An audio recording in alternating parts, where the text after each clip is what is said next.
UMNO இளைஞர் பிரிவு தலைவர் டாக்டர் முகமது அக்மல் சலே வரும் வெள்ளிக்கிழமை தாம் நீதிமன்ற நடவடிக்கைகளை எதிர்கொள்வதை உறுதிப்படுத்தியுள்ளார்.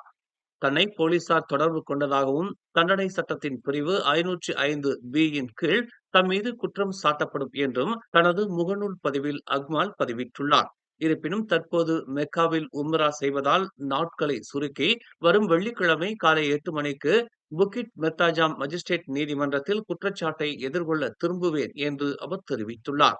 நாட்டின் இறையாண்மையை நிலைநிறுத்த தாம் செலுத்த வேண்டிய விலை இதுவாக இருந்தால் ஓர் அங்குலம் கூட பின்வாங்க மாட்டேன் என்று அவர் கூறினார்.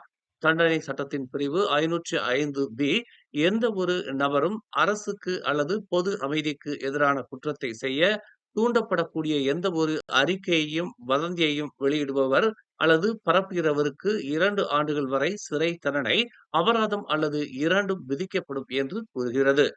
கடந்த வியாழக்கிழமை 300க்கும் மேற்பட்ட அம்னோ, பெர்சாத்து மற்றும் பாஸ் ஆதரவாளர்களுடன் தேசிய கொடிக்கு மரியாதை செலுத்தும் விதமாக தேசிய கொடியை ஏந்தி 1.4 கிலோமீட்டர் பேரணியை அக்மால் நடத்தினார் என்பது குறிப்பிடத்தக்கது.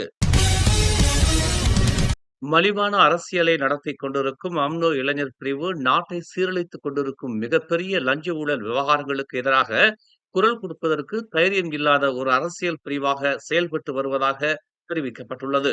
பாதுகாப்பு என்ற போர்வையில் காலனி மற்றும் தேசிய கொடி பிரச்சனைகளில் மூக்கை நுழைத்துக் கொண்டு தன்னை ஒரு ஹீரோவாக காட்டிக்கொள்ள அந்த பிரிவு முயல்கிறது என்று புத்ரா எனப்படும் மலேசியா பெர்காசா பூமி புத்ரா கட்சி தலைவர் இப்ராஹிம் அலி வன்மையாக சாடியுள்ளார். முந்தைய அம்னோ தலைவர்கள் கையாண்ட தைரிய போக்கை அக்மால் சலே தலைமையிலான அம்னோ இளைஞர் பிரிவு முன்னுதாரணமாக எடுத்துக்கொள்ள வேண்டும் என்று அவர் கோரிக்கை விடுத்துள்ளார்.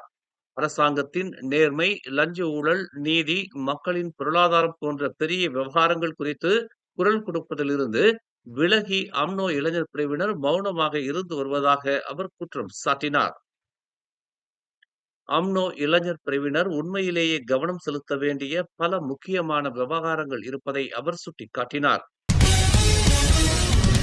கோலாலம்பூர் அனைத்துலக விமான நிலையத்தில் கடந்த புதன்கிழமை குடிநுழைவுத்துறை அதிகாரி ஒருவரை தாக்கி காயம் ஏற்படுத்திய குற்றத்தை ஒப்புக்கொண்ட சீன நாட்டு பெண்ணுக்கு சிப்பாங் மஜிஸ்ட்ரேட் நீதிமன்றம் நேற்று 1 மாத சிறை தண்டனையும் 2000 வெள்ளி அபராதமும் விதித்தது.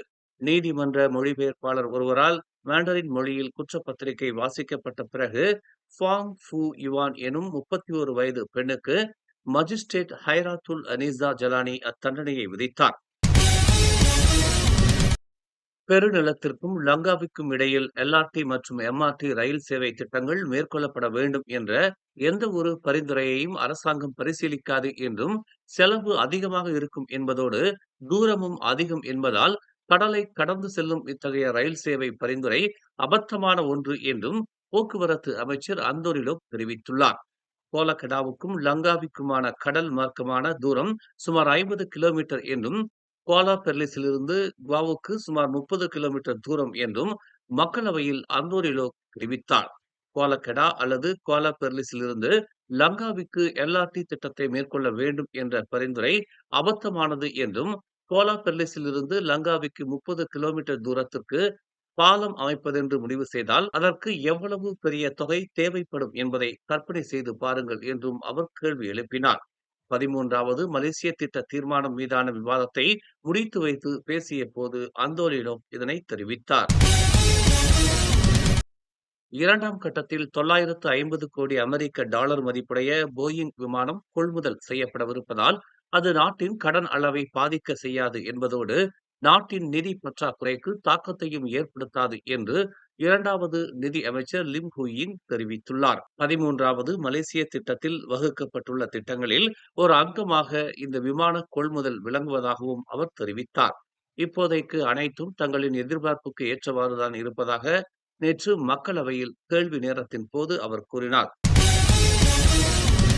நாட்டின் எல்லைக்கு அருகில் உள்ள தென் பிலிப்பைன்ஸில் தயார்நிலை பணிகளை, குறிப்பாக சபா வாங்கி தீவில் பாதுகாப்பை அதிகரிப்பதில் அரசாங்கம் கவனம் செலுத்தி வருவதாக பிரதமர் டதஸ்ரீ அன்வார் இப்ராஹிம் தெரிவித்துள்ளார். நிச்சயமற்ற புவிசார் அரசியலினால் அப்பகுதியில் பிலிப்பைன்ஸ் மற்றும் அமெரிக்க ராணுவம் அதிகரிக்கப்பட்டிருப்பதை தொடர்ந்து இந்நடவடிக்கை மேற்கொள்ளப்படுவதாக அவர் குறிப்பிட்டார்.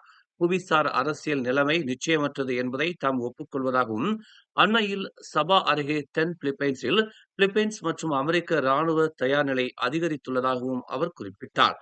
தாம் பிலிப்பைன்ஸ் அதிபரை தொடர்பு கொண்டதாகவும், சீனாவின் தாக்குதலை எதிர்கொள்வதால் அவ்வாறு இருப்பதாகவும் அவர் தெரிவித்ததாக அன்வார் கூறினார். ஆனால் இது நிச்சயம் கவலை அளிக்கிறது. மேலும் நமது பாதுகாப்பை பராமரிக்க வாங்கி தீவு சபாவில் நம் தயார் நிலையை அதிகரிக்க நம்மை வலியுறுத்துகிறது என்று அவர் கூறினார். மேலும் செய்திகளை தெரிந்து கொள்ள தமிழ் மலர் நாளிதழை பாருங்கள். உடனுக்குடன் செய்திகளை தெரிந்து கொள்ள தமிழ் மலர் இணையதளம், தமிழ் மலர் செயலி மற்றும் மலர் டிவி யூடியூப் சேனலை வலம் வாருங்கள். எங்களோடு இணைந்திருக்க மலர் டிவியை பதிவு செய்து கொள்ளுங்கள். உறவுகள் மகிழ்ந்திட விருப்பம் மற்றும் பகிர்வு சேவையை சொடுக்கிடுங்கள்.